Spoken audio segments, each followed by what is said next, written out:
BA, BCom, BSc, MA, MCom करें विश्व की सबसे बड़ी यूनिवर्सिटी इग्नू से। सॉल्व असाइनमेंट्स और गाइड बुक्स प्राप्त करें। संपर्क करें Mahakal computers, DAV PG college के पास, पंच मंदिरा मोड़ से दाहिने, सिवान। हिना साहब को लेकर लालू प्रसाद यादव का सबसे अहम राजनीति रणनीति सामने आया है। आखिर लोकसभा के चुनाव से पहले हिना साहब को मनाने क्यों लगे लालू प्रसाद यादव? बिहार में इंडिया गठबंधन का प्लान आया सामने, सिवान के सीट पर मंडराने लगा खतरा। अभी का जो ताजी खबर बिहार के सिवान लोकसभा सीट से छन कर आ रही है, ये आपको जरूर सुनना होगा, ताकि राजनीति में इंटरेस्ट रखने वाले लोग ये जानने के लिए व्याकुल हैं आखिर इस बार कौन कहां से चुनाव लड़ेगा।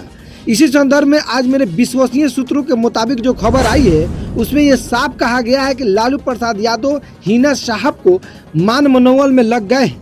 आप सोच रहे होंगे कि पार्टी से खापा चल रही है हिना साहब, इसलिए मान मनोवल का दौर शुरू है, तो ये बात बिल्कुल नहीं है। दरअसल बात कोई और है।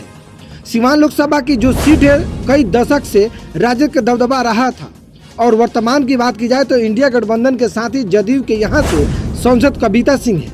लेकिन सिवान लोकसभा सीट के लिए जदयू के नेता उतना दिलचस्पी नहीं दिखा रहे हैं जितना सीटिंग सांसद को दिखाना चाहिए।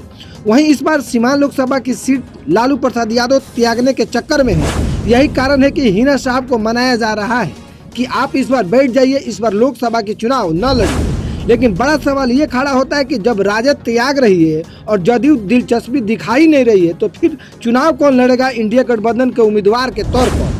तो खबर यह है सिवान लोकसभा से आ रही है कि इस बार लालू प्रसाद यादव पूरा मन बना लिए हैं कि सिवान लोकसभा की सीट भाकपा माले को दे दिया जाए। सवाल ये भी खड़ा हो रहा है कि अगर लालू प्रसाद यादव सिवान लोकसभा की सीट राजद से काटकर भाकपा माले को दे देंगे, तो फिर सीटिंग सांसद और परंपरागत सीट हिना साहब का तो क्या होगा? कहा यह भी जा रहा है कि उतना आसान नहीं होगा जितना आसान लालू प्रसाद यादव सोच रहे हैं। जानकारी हो कि विगत कुछ महीने पहले राजद के वरिष्ठ नेता अब्दुल बारी सिद्दीकी भी हिना साहब के आवास पर आए थे। उस वक्त भी कहा जा रहा था कि लालू प्रसाद यादव पटना से कोई संदेश भेजे हैं अब्दुल बारी सिद्दीकी के द्वारा, लेकिन हिना साहब का तेवर डाउन नहीं हुआ। फिर एक बार चुनाव करीब आते देख मान मनोवल का दौर में तेजी आ गई है। लेकिन हिना साहब खुद कह चुकी है कि स्थिति परिस्थिति जैसी भी हो, हमारे अपने लोग कहेंगे तो चुनाव लड़ने के लिए मैं जरूर आगे आऊंगी। इससे साफ हो गया है कि आने वाले 2024 में राजद सिवान में कई टुकड़ों में दिख सकती है, ताकि सिवान सीट को लेकर बड़ी डील भी हो सकती है। 2024 लोकसभा के चुनाव के बाद 2025 में विधानसभा के चुनाव है, और जो बिहार के मुख्य पार्टी है वो लोकसभा और विधानसभा के चुनाव का मद्देनजर देखते हुए सारी सीटों का बंटवारा करना चाहती है।